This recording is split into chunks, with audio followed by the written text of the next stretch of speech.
Good afternoon, church family and friends. I'm outside again, enjoying the weather, and it was warm the last 2 days, and it was actually getting kind of warm, and it looks like the clouds are going to be here today, and I missed the sun, but it was starting to get a little warm, that's for sure. And I've enjoyed working outside a little bit with the kids, doing some different yard work and things of that nature. And God's been gracious to us this April, and it has not been already in the hundreds yet. It can do that, I know that for sure. But I remember one year around here, it snowed and iced on Easter, and then the next year, it can be 100 degrees. It's just the way it is around here. But God's been gracious to us. He has given us some pleasant weather, that's for sure. I was in doing my devotions this morning and reading some different things in the New Testament and the Old Testament, and doing a lot of reading. And I came across Deuteronomy chapter number 2 and verse number 3, and something I wanted to share with you. One of the things I get passionate about is we talk about revival, and we want revival in our land. We want revival in our homes and in our life. And one of the great hindrances to revival is settling for mediocrity in our Christian life. We don't want to see greatness. We don't want to see God do great things because we don't want to disturb what's going on in our own life. We don't want to disrupt the normalcy of what's going on. And so we don't want to see God move in a wonderful way. The other thing I think sometimes is we remember times past in history in the sense that we can read them and read about things that happened, these great revivals. Probably the last great revival has been over 100 years. And because we haven't seen these great revivals in our generation, or really even the generation before us, we just assume that God can't do it anymore. And so because we haven't seen it, we feel like it's not possible. And so we are always looking for the best we've seen. Well, can I tell you that the God who parted the Red Sea, the God who created all these, or who was in the day of Pentecost when 3,000 people got saved, the God who has oversaw all of these revivals over all of these years and has done all these great miracles, who raised himself from the grave, who created the world, is not any less God today as he was 100 years ago or 6,000 years ago. And I know for sure that revival is in his will. The great hindrance to it is our mediocrity. You see, God's not going to force us to do right, is he? I came across something. The nation of Israel, of course, has Deuteronomy is the second giving of the law. It is where God's reiterating through Moses to the next generation what had taken place for the previous generation, and re-giving them the law that we find in Exodus.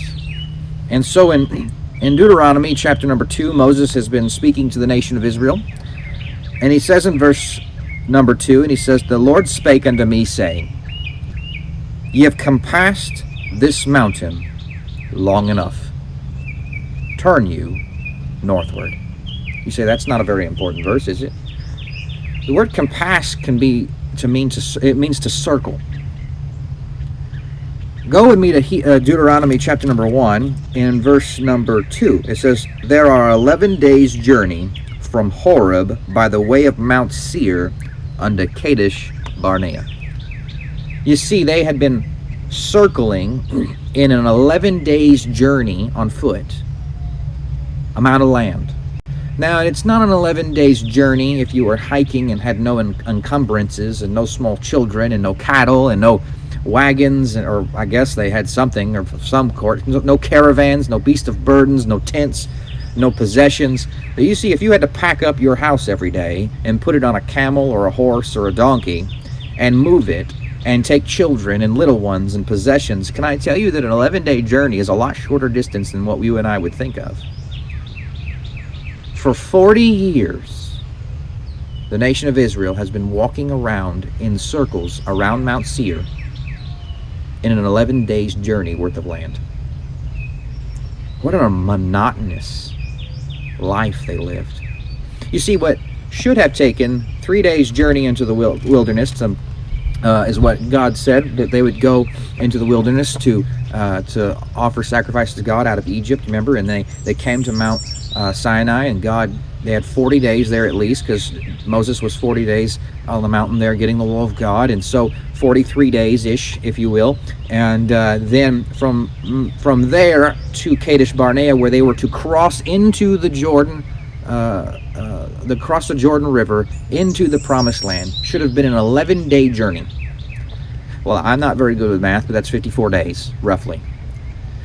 In less than 2 months, the nation of Israel could have went from slavery to living in a land of victory, in a land that flowed with milk and honey, with the greatest thing that has ever happened to them, where God gave them a wonderful, great land and victory.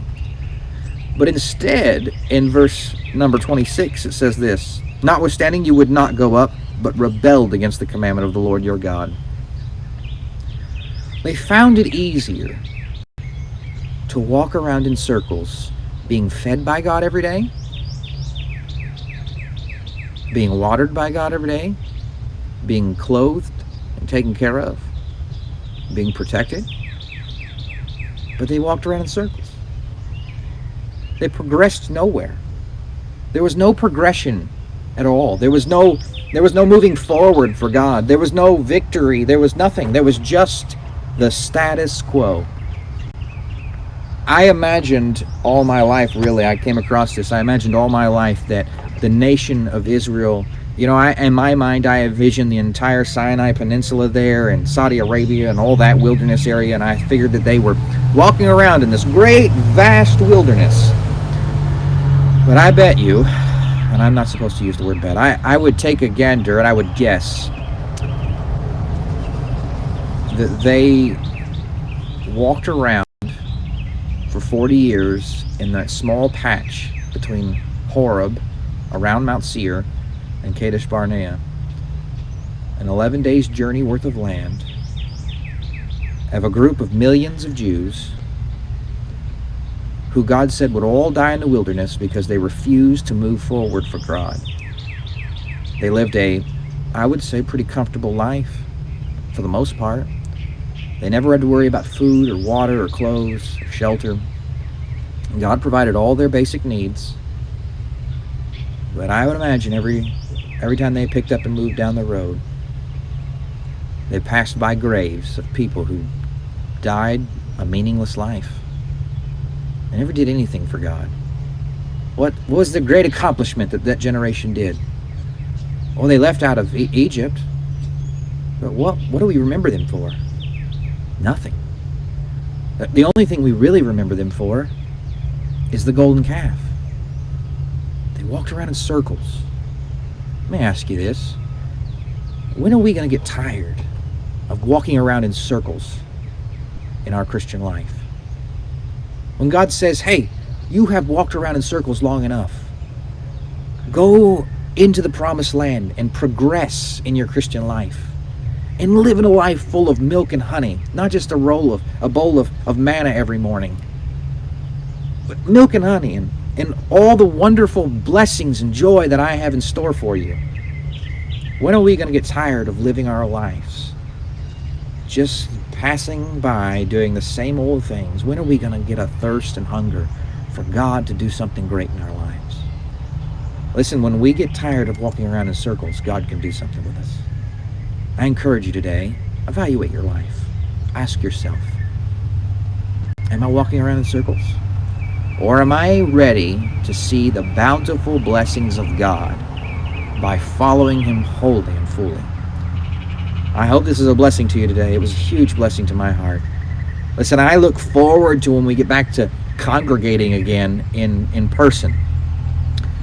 But I don't want us to just go, this is great, we see each other again. I don't want to go back to walking around in circles. I want to move forward into great revival and blessings and joy in our life. Think about that for a little bit. Pray about it. Ask God to speak to you and see if He will. I guarantee you He will.